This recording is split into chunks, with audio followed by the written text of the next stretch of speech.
चलिए सीधा रुख करेंगे वसीम रिजवी के खिलाफ जामा मस्जिद में एहतजाजी रैली की जा रही है।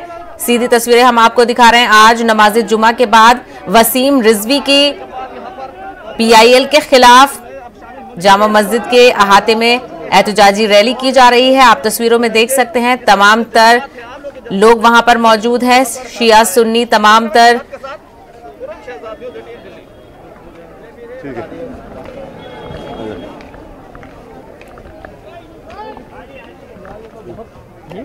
हाँ हाँ ऐसे करेंगे, गलत करेंगे। आजा।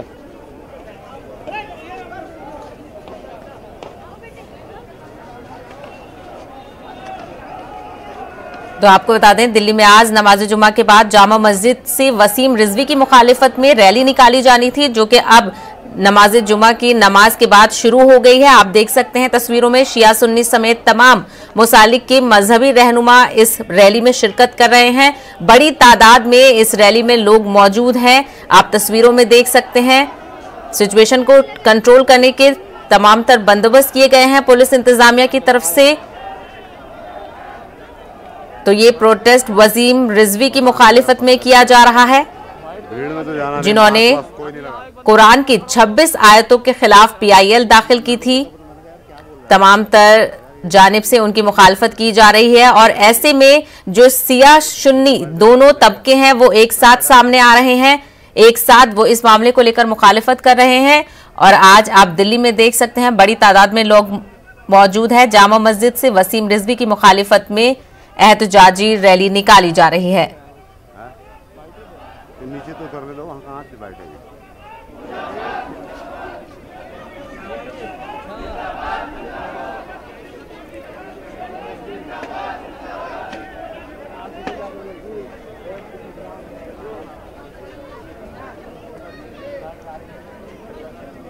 तो वसीम रिजवी के खिलाफ ये एहतजाजी रैली निकाली जा रही है। आप सीधी तस्वीरें देख रहे हैं दिल्ली की जामा मस्जिद से, जहां पर तमाम तर लोग जुमे की नमाज के लिए इकट्ठा हुए थे और जुमे की नमाज के बाद एहतजाजी रैली की कॉल दी गई थी, जिसमें तमाम तर मजहबी रहनुमा शरीक हैं। शिया सुन्नी दोनों इस मामले में एक साथ आकर वसीम रिजवी के खिलाफ नारेबाजी कर रहे हैं और चारों तरफ से उनकी इस पीआईएल के खिलाफ जो उन्होंने दाखिल की है मजम्मत की जा रही है।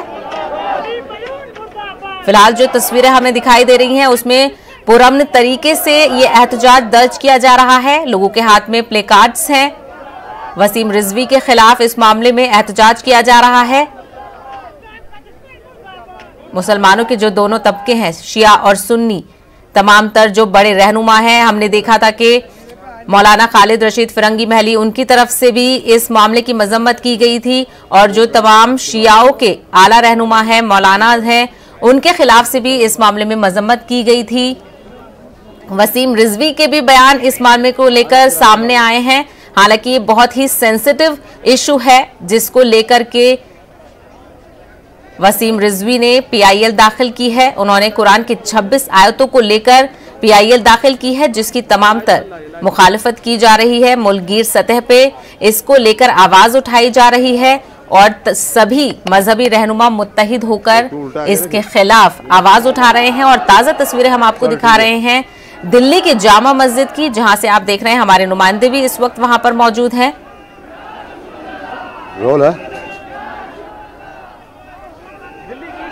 तो सीधी तस्वीरें आप दिल्ली की जामा मस्जिद से देख रहे हैं। कुरान की 26 आयतों के खिलाफ सुप्रीम कोर्ट में एक पिटीशन दाखिल की थी, उसके खिलाफ जो नाराजगी है वो आपको यहाँ पर देखने को मिलेगी। किस तरीके से जो काफी बड़ी तादाद में जो यहाँ पर लोग हैं वो यहाँ पर इकट्ठा हुए हैं। मौलाना कल्ब जवाद वो यहाँ पर पहुंचे हैं, दूसरे शिया मजहबी रहनुमा पहुंचे हैं और उन्होंने यहाँ पर जामा मस्जिद में नमाज अदा की है। और सबसे बड़ी बात यह है कि लोगों ने यहाँ पर किस तरीके से पोस्टर बैनर सब उठाए हुए हैं और जलसे तहफ्फुज़ कुरान मजीद का ये जो नाम दिया गया है। और देखेंगे किस तरीके से ये तमाम लोग यहाँ पर अपने अपने जज्बात का इजहार करने के लिए आए हुए हैं। बहुत दूर दूर से लोग आए हुए हैं।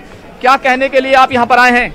हम ये पैगाम देने के हैं कि वसीम रिजवी जो कुरान मजीद में तरमीम करने की बात करी है, ये उसकी सरासर गलती है और इस गलती को हम नाकाबिले फरामोश कर सकते हैं। दूसरी बात यह है कि सुप्रीम कोर्ट को पहले चाहिए कि पहली फुर्सत में इसको खारिज, न सिर्फ खारिज करे बल्कि वसीम रिजवी के लिए इबरतनाक सजा का इल्तजाम करे। और दूसरे ये पैगाम दे अक़लियतों को, गरीबों को, मुसलमानों को कि हम ये इंसाफ का मंदिर है और इंसाफ सबके लिए बराबर है। ये पैगाम जाना चाहिए सुप्रीम कोर्ट की तरफ से, ये मैसेज जाना चाहिए हर एक मुसलमान को, जो भारत के मुसलमान यहाँ पर सदियों से रहते हुए आए हैं, उनको ये पैगाम होना चाहिए। देखिए यहाँ पर जो प्रोटेस्ट है वो यहाँ पर शुरू हो चुका है। काफी बड़ी तादाद में यहाँ पर लोग पहुंचे हुए हैं। कुछ खवातीन भी यहाँ पर पहुंची हैं, कुछ दूसरे लोग पहुंचे हैं। क्या कहने आए हैं आप? प्यार की खुशबू से महका कर जमाने की फिजा, प्यार की खुशबू से महका कर जमाने की फिजा, रुख तासुब की हवाओं का बदलना है हमें, मोहब्बत के तकद्दुस की हिफाजत के लिए नफरतों के नाम को मिलकर कुचलना है हमें, नफरतों के नाम को। कोर्ट में ये पूरा मामला गया है, क्या कहेंगे? ये सुप्रीम कोर्ट को इस जो नफरत के तहत इसको ये खारिज करना चाहिए। उनको समझना चाहिए कि ये मुल्क के अंदर नफरत फैलाने की कोशिश की जा रही है। हिंदू, मुस्लिम, सिख, ईसाई, जैन, बौद्ध, पारसी के अंदर नफरतों की दीवार खड़ी की जा रही है। तो सुप्रीम कोर्ट को अपनी सोच करके, अपनी विवेक से सोच करके इसको खारिज करें। हमारी यही मांग है। देखिए ये नज़ारा है और यहाँ पर लोग अब बाहर की तरफ जा रहे हैं। ये जामा मस्जिद के अंदर का अहाता था और अब लोग बाहर की तरफ जा रहे हैं। हालांकि बाहर दिल्ली पुलिस ने काफ़ी सख्त इंतजाम किया, लेकिन बड़ी तादाद है यहाँ पर लोग। आप देखेंगे कि शिया उलमाए दीन भी यहाँ पर आपको देखो ब्लैक उसमें ब्लैक अमामे में आपको यहाँ पर दिखाई देंगे। तो ये तमाम लोग हैं जिन्होंने शाही जामा मस्जिद में नमाज अदा की है और एक तरीके से मैसेज देने की कोशिश की है कि तमाम लोग कुरान के मामले में वो यहाँ पर एक हैं और किसी तरीके से कोई इख्तलाफ पैदा नहीं किया जा सकता। आप लोग मौलाना यहाँ आए थे, नमाज भी अदा की है। क्या क्या क्या इसके पीछे क्या मकसद था? हम जो ये वसीम रिजवी ने 26 आयत को कुरान मजीद से हज़्फ करने की बात कही है, उसकी सख्त से सख्त अल्फाज में मजम्मत करते हैं और हम यहाँ के ऊपर इसलिए हाजिर हुए हैं ताकि अपने इत्तेहाद का सबूत दे सके दुनिया को कि हम सब के सब एक हैं और कुरान के खिलाफ जो भी एक लफ्ज कहेगा हरगिज बर्दाश्त नहीं करेंगे हम। और दुनिया देख ले, कुरान मजीद को परवरदिगार आलम ने नाजिल किया है और उसने ही उसकी हिफाजत की जिम्मेदारी ली है। पूरी दुनिया की ताकत एक तरफ हो जाए और चाहे कि कुरान मजीद के एक लफ्ज में कोई तब्दीली पैदा हो जाए तो ये मुमकिन नहीं है। सुप्रीम कोर्ट से आप लोग क्या दरखास्त करेंगे? काफी बड़ी तादाद में बाहर जो सिक्योरिटी का इंतजाम भी है। जी, सुप्रीम कोर्ट में ये मामला गया है, सुप्रीम कोर्ट से क्या कहेंगे? कुछ भी नहीं हो सकता है। ये दाखिल तो उन्होंने किया है, लेकिन हमें पूरी उम्मीद है कि जो है वो जो हमारे कुरान मजीद के सिलसिले में कुरान अल्लाह ने वादा किया है तो वो वादा पक्का है। उसके सिलसिले में हमें कोई किसी तरह कोई शक व शुबे गुंजाइश नहीं है। तो देखिए तमाम लोग यहाँ पर अपने जज्बात का इजहार करने के लिए आए हैं। बड़ा प्रोटेस्ट यहाँ पर हो रहा है। हालांकि हमने आपको पहले भी दिखाया था किस तरह के तमाम सिक्योरिटी के इंतजाम है। यहाँ से जामा मस्जिद से मार्च होना है और मार्च होते हुए सुप्रीम कोर्ट तक जाने की कॉल जरूर दी गई है। लेकिन आप देखेंगे आप कि मेरे इस तरफ देखेंगे तो इस तरीके से यहाँ पर लोग जमा जरूर हुए, आगे बढ़ने की कोशिश कर रहे हैं। लेकिन आगे दिल्ली पुलिस ने इनको रोकने के लिए अपनी तरफ से जो सिक्योरिटी के इंतजाम किए हैं, क्योंकि आपने देखा था कि यहाँ पर जिस तरीके से पहले भी एनआरसी को लेकर एहतजाज हुआ था, उस एहतजाज के दौरान कुछ ऐसे वाकयात पेश आ गए थे जिसकी वजह से आज सिक्योरिटी काफी ज्यादा है। लेकिन लोग फिर भी कोरोना हालांकि दिल्ली में काफी ज्यादा, लेकिन फिर भी लोग अपने पूरे जज्बात का इजहार करने के लिए वो यहाँ पर आए हैं। आप कहाँ से आए हैं? मैं आलमगढ़ से आया हूँ। क्या कहने के लिए आए हैं? मैं यही कि इसके खिलाफ में आया हूँ। जी मैं लखनऊ से आया हूँ, लखनऊ डालीगंज। अच्छा जी, यही एहतियात के लिए, एहतजाज करने के लिए आप आए हैं। क्या कहेंगे सुप्रीम कोर्ट से, दुनिया से, सारे लोगों से? सुप्रीम कोर्ट हमारे हक में अच्छा फैसला दे और हम यही उससे अपील करते हैं। तो तमाम लोगों के जज्बात अपनी जगह हैं, लेकिन लोग आगे बढ़ रहे हैं। हम आपको आगे ले जाने की कोशिश करेंगे, तो आपसे फिर जुड़ने की कोशिश करेंगे। तब तक के लिए कैमरामैन प्रहलाद के साथ परम शहजाद, न्यूज़ 18 दिल्ली। तो हमने आपको सीधी तस्वीरें दिखाई दिल्ली की जामा मस्जिद से, जहां पर शिया वक्फ बोर्ड के साबिक सदर वसीम रिजवी की सुप्रीम कोर्ट में दाखिल की गई अर्जी के खिलाफ तमाम मजहबी रहनुमा मुत्तहिद होकर एहतजाज कर रहे हैं। उनके खिलाफ नारेबाजी की जा रही है। मजहबी रहनुमाओं की तरफ से वसीम रिजवी के खिलाफ सख्त नाराजगी जाहिर की जा रही है। तमाम तर लोग उनकी जो याचिका उन्होंने सुप्रीम कोर्ट में दायर की है उससे काफी नाराज नजर आ रहे हैं और वो उनके खिलाफ सख्त कार्रवाई का मुतालबा भी कर रहे हैं। और इसी की बुनियाद पर आज दिल्ली की जामा मस्जिद में नमाज जुमा के बाद एहतजाज की कॉल दी गई थी, जिसमें बड़ी तादाद में लोगों ने शिरकत की और तमाम मुख्तलिफ जगहों से लोग पहुंचे और वहां पर उन्होंने शिरकत की और पुरअमन तरीके से यह रैली निकाली जा रही है। जामा मस्जिद से यह रैली शुरू होकर सुप्रीम कोर्ट तक जानी है। ऐसे में यह देखना होगा कि ये इन लोगों को कहां तक जाने की इजाजत दी जाती है, क्योंकि जुमे का दिन है, आज रैली की जा रही है और सिक्योरिटी के भी सख्त इंतजाम किए गए हैं। आगे बढ़ेंगे। टीएमसी के वफ्द ने इलेक्शन कमीशन से मुलाकात की। टीएमसी ने इलेक्शन कमीशन से शफाफ इंतखाबात कराने की अपील की है। इसके अलावा टीएमसी ने वीवीपैट टैली पर सवाल उठाए और ईवीएम टैंपरिंग का खदशा जाहिर किया है, लेकिन इलेक्शन कमीशन ने ईवीएम टैंपरिंग के खदशे से इंकार किया है। शफाफ इंतखाबात की अपील पर इलेक्शन कमीशन ने सेंट्रल फोर्सेस के सरबराहान से बात करने की यकीन दहानी कराई है। इसके अलावा इलेक्शन कमीशन के सामने टीएमसी के वफ्द ने वजीर आला ममता बनर्जी पर हमले का भी जिक्र किया, जिस पर इलेक्शन कमीशन ने कहा कि अभी इस मामले की जांच जारी है। 3 सवाल था। एक, हमने उठाया कि ये जो नया रूल बनाया गया कि बूथ के 100 मीटर के अंदर कोई स्टेट पुलिस नहीं रहेगा, उसके बारे में हमने हमारे आपत्ति जताया। उन्होंने बोला ऐसा रूल तो सब जगह है, लेकिन बूथ के सामने बांग्ला बोलने वाले लोग रहेंगे, कोविड वॉलंटियर रहेंगे, ऑफिसर भी रह सकते हैं। ऐसी बात नहीं है कि लोकल पुलिस कोई नहीं रह सकता है। एक, दूसरा, हम वीवीपैट के बारे में सवाल उठाया कि 100% वीवीपैट के साथ ईवीएम टैली किया जाएगा कि नहीं। वो बोला संभव नहीं है, क्योंकि ये करने से 3 दिन लग जाएगा काउंटिंग में। लेकिन कहीं भी किसी को डाउट है तो डाउट उठाने से ये किया जा सकता है। और उन्होंने हमें पूरा ये दिया है, किताब दिया है, और उनको कहना है कि ये ईवीएम प्रोग्रामेबल नहीं है, ये हैकेबल नहीं है। तीसरा, हमने उनसे पूछा कि ममता बनर्जी पर जो हमला हुआ उसके बारे में क्या आपने फाइनल रिपोर्ट दिया? आपके नाम में कोई बयान आ रहा है? तो उन्होंने बताया कि नहीं, फाइनल रिपोर्ट हम नहीं दिया, एफआईआर का इन्वेस्टिगेशन हो रहा है। हम बोला कि 2 हफ्ता के अंदर उसको करें, एफआईआर इन्वेस्टिगेशन की बाद ही हम फाइनली कुछ बता सकेंगे।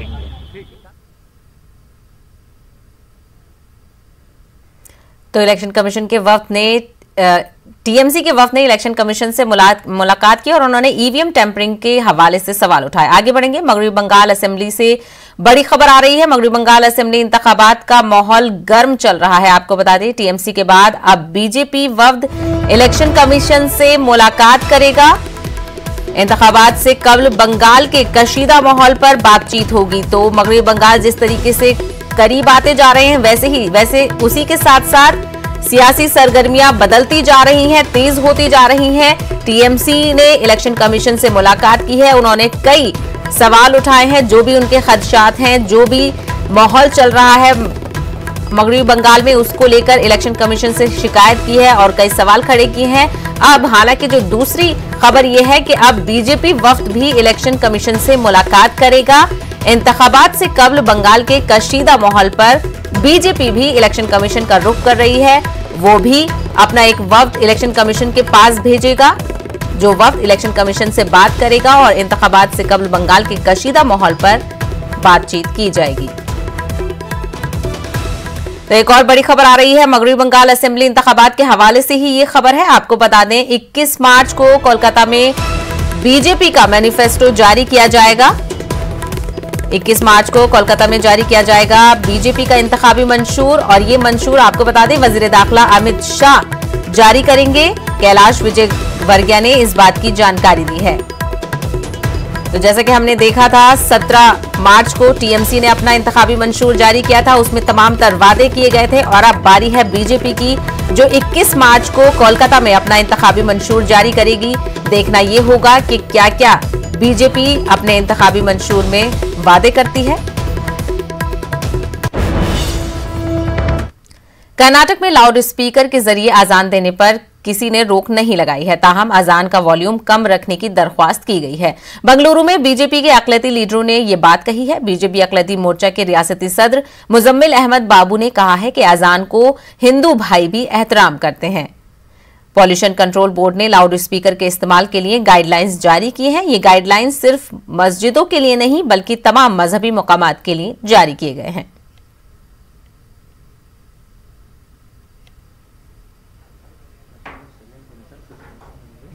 तो आज का कुछ भी नया नहीं है। अजान से जो है हमारे न सिर्फ के मुसलमान बल्कि हमारे हिंदू भाई भी अजान का जो फ़ायदा उठाते थे, अजान सुन के जो है बेदार होते थे। अजान वो एक अलार्म की तरह इस्तेमाल करते थे कि अजान के साथ में उठ के वो ज़राअत के लिए, अपने काश्तकारी के लिए, हर काम काज के लिए वो निकल पड़ते थे। आज भी वैसे ही हो रहा है। और देवर कूकता है बोल के न सिर्फ जोहर फजर अज़ान, फजर जोहर असर मगरिब इशा हमारे से ज़्यादा गैरक़ौम एहतराम करके अजान सुनते हैं। ये 4 जोन के तहत ये करते हैं, एक कमर्शियल, एक इंडस्ट्रियल और एक रेजिडेंशियल और साइलेंस जोन बोल के, जो 75 to 45 के रेंज के अंदर उसके अंदर ही रहना बोल के, रात में अलग से रहता, दिन में अलग से रहना बोल के एक पॉल्यूशन कंट्रोल बोर्ड को एक जाता है। वो क्या होता है ऑलमोस्ट कर्नाटक के अंदर ये फरनाक बोलने को होता है। ये खाली अजान रंदे मस्जिद के रंदे खाली होते के वास्ते नवे, कौन भी अगर माइक सिस्टम डालता है ना, या मस्जिद में हो सकता है, देवल में हो सकता है, चर्च में हो सकता है, उसके घर में हो सकता है, पब्लिक फंक्शन हो सकता है, क्या भी हो सकता है, इसके तहत आयास हुई है। पेट्रोल, डीजल और एलपीजी की कीमतों में इजाफे के खिलाफ यूथ कांग्रेस एक मर्तबा फिर दिल्ली में एहतजाज किया। इस मौके पर यूथ कांग्रेस कारकुनान ने मरकजी वज़राए और बीजेपी लीडरों के लिए साइकिल तोहफे में देने की बात कही है। यूथ कांग्रेस के कौमी सदर बीवी श्रीनिवास ने मोदी हुकूमत पर अच्छे दिन के नाम पर आवाम को धोखा देने और लूटने का इल्जाम लगाया है।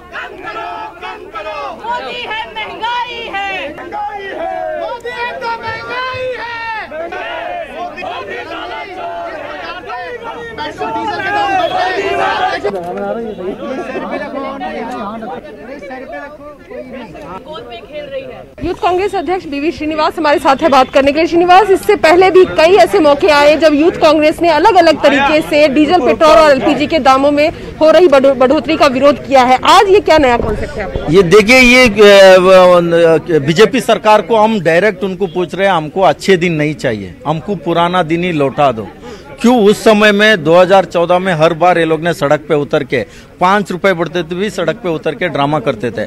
आज ये लोग भूल चुका है। तो उस समय में बैरल 104 रुपए था प्रति बैरल डॉलर, तब भी 60 रुपए में 70 रुपए में पेट्रोल मिलते थे और 40 रुपए में डीजल मिलता था, 350 रुपए में एलपीजी गैस मिलता था।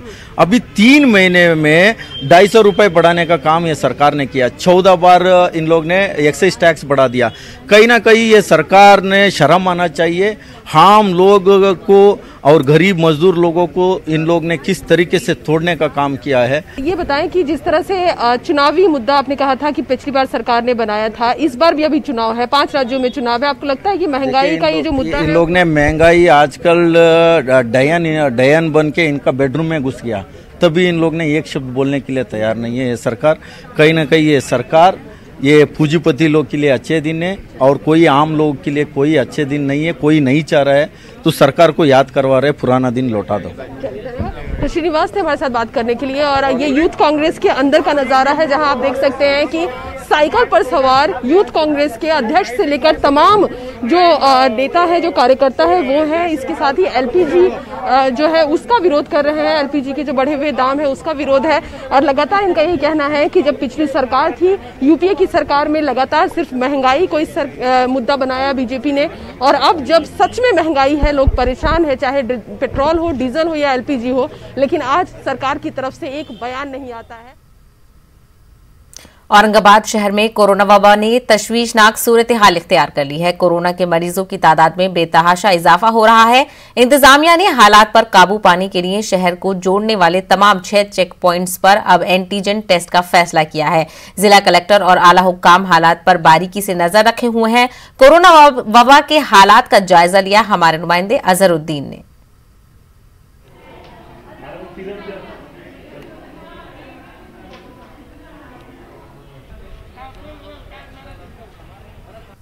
औरंगाबाद शहर में कोरोना वबा की वजह से कोहराम मचा हुआ है।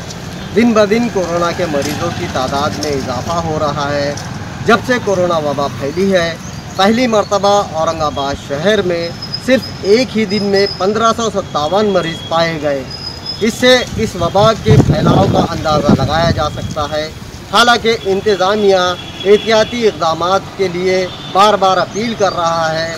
नाकाबंदी की जा रही है, लोगों को मास्क लगाने के लिए ताकीद की जा रही है और जुर्माने आयद किए जा रहे हैं। लॉकडाउन भी लगा हुआ है, रात में कर्फ्यू का आलम है, लेकिन उसके बावजूद कोरोना वबा के मरीजों की तादाद में इजाफा ही हो रहा है। तमाम तर एहतियाती इक़दामात बेफैज साबित हो रहे हैं। अजहरुद्दीन, न्यूज़ 18 उर्दू, औरंगाबाद। दिल्ली में कोरोना के केसेस लगातार बढ़ रहे हैं। दिल्ली हुकूमत कोरोना वैक्सीन की मुहिम चला रही है। साथ ही आवाम से दरख्वास्त की जा रही है कि अपनी जिम्मेदारी समझते हुए कोरोना गाइडलाइंस पर अमल पैरा हो। दिल्ली के वैक्सीन सेंटर से हमारी नुमाइंदा रचना ने हालात का जायजा लिया। कोविड-19 के बढ़ते मामलों ने एक बार फिर चिंता जता दी है। और अगर दिल्ली की बात करें तो दिल्ली में जिस तरीके से लगातार मामले बढ़ते जा रहे हैं, कल की बात करें तो 607 नए मामले सामने आए थे। और इसको देखते हुए दिल्ली के मुख्यमंत्री अरविंद केजरीवाल ने तमाम अस्पतालों को निर्देश दिए हैं कि तेजी से यहां पर वैक्सीनेशन किया जाए और इसके साथ ही कोविड-19 से बचने के लिए जिस तरीके की भी जो चीज़ें चाहिए उसको लेकर भी सख्त निर्देश दिए गए हैं। इस वक्त हम दिल्ली के सरकारी अस्पताल डॉक्टर चाचा नेहरू हॉस्पिटल में पहुंचे हैं। यहाँ अगर आप देखेंगे तो वैक्सीनेशन सेंटर के बाहर बहुत सारे लोग वैक्सीनेशन के लिए आए हैं और दिल्ली में अब 40,000 की जगह एक दिन में 1.25 लाख का वैक्सीनेशन लोगों को किया जाएगा। ये टारगेट लेकर दिल्ली सरकार चल रही है। इसके साथ ही दिल्ली के मुख्यमंत्री अरविंद केजरीवाल ने यह भी कहा है कि अगर केंद्र सरकार की तरफ से 18 साल से ज़्यादा उम्र वाले लोगों के लिए वैक्सीनेशन शुरू कर दी जाए तो 3 महीने के अंदर दिल्ली में लोगों को वैक्सीन लगा दी जाएगी। और आप देखें तो यहाँ पर वैक्सीनेशन सेंटर का नज़ारा आप देख सकते हैं। तमाम लोग यहाँ पर पहुँचे हैं वैक्सीन के लिए और लोगों को जागरूक किया जा रहा है कि वैक्सीनेशन के लिए वो सामने आए। और अब हम पहुँचे हैं चाचा नेहरू अस्पताल के वैक्सीनेशन सेंटर में, जहां पर हमारे साथ बात करने के लिए मौजूद हैं हॉस्पिटल की एमएस डॉक्टर ममता।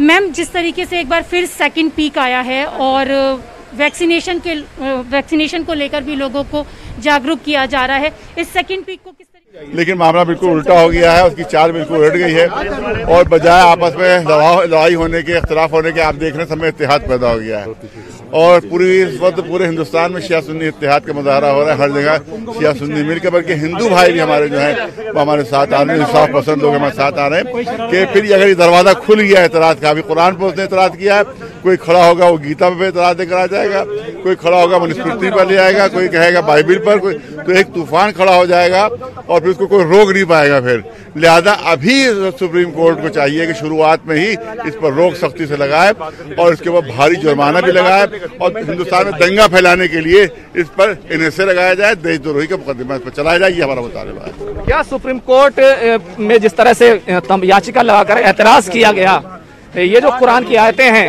उनको लेकर के शिया सुन्नी के बीच में जो बात फैलाने की कोशिश की गई, उस पर क्या कहेंगे? नहीं, बिल्कुल गलत है वो। उसके लिए हम लोग अभी जो एक कमेटी बना रहे हैं जो इस तरह के तनाज़ात के जवाब जो है वो लिखित में देगी और जितने लोगों को अगर किसी को शुबा है तो इंशाल्लाह शुबा दूर हो जाएगा। सुप्रीम कोर्ट में ये मामला गया है, अब आप कह रहे हैं कि उसको खारिज कर दिया, तो किस तरह से? हालांकि सरकार को भी इसका अंदाजा है, कई जगह से उसको नोटिस भी जारी हुआ है, नेशनल माइनॉरिटी कमीशन से भी नोटिस जारी गया। सरकार से क्या कहेंगे, सरकार क्या करे? सरकार से ये है कि इसके ऊपर रोक लगाई जाए और इसको गिरफ्तार किया जाए। इस पर 53A का मुकदमा चल रहा है, 53A पे भी गिरफ्तार हो सकता है, 302 के मुकदमे चल रहे हैं उसमें भी गिरफ्तार हो सकता है। इसमें बहुत सी FIR है जिसमें किसी में भी गिरफ्तार हो सकता है। तो ये थे मौलाना सैयद कल्बे जवाद, जिन्होंने साफ तौर पर कहा कि वो यहाँ पर शिया सुन्नी इत्तेहाद का मैसेज देने के लिए आए हैं और ये कहने के लिए आए हैं कि इस तरीके से, जिस तरीके से ये पूरा मामला सामने आया है, सुप्रीम कोर्ट को चाहिए कि इस मामले को न सिर्फ वो खारिज कर दे बल्कि सबसे बड़ी बात यह है कि वो ये चाहते हैं कि हुकूमत भी इस मामले में 153A के तहत कार्रवाई करे। कैमरामैन प्रहलाद के साथ खुर्रम शहजाद, न्यूज़ 18 दिल्ली। बेशतर सियासतदान अवामी मकामात पर बिना मास्क के नजर आ रहे हैं, जबकि सियासतदानों को एक मिसाल कायम करते हुए आवाम की सरबराही करनी चाहिए। ऐसे में न्यूज़ 18 तमाम से अपील करता है कि वो मास्क का इस्तेमाल करें और कोरोना से बचें। कोरोना वबा के दौरान बाहमी इमदाद और इन्हिसार का जज्बा मुस्तहकम हुआ है। मुल्क इस वबा से मुत्तहिद होकर मुकाबला कर रहा है। टीकाकारी के ऐलान के बाद हम बेहतर ताउन करें जिससे हम कोरोना को मात देने की जानिब कदम बढ़ा सकें। नेटवर्क 18 इस मुहिम में हर कदम पर आपके साथ रहेगा। जब तक सभी महफूज नहीं तब तक कोई महफूज नहीं होगा। इसी सोच की बुनियाद पर हमारी मुहिम संजीवनी का मकसद ये यकीनी बनाना है कि वैक्सीन पाना सभी हिंदुस्तानियों का हक है।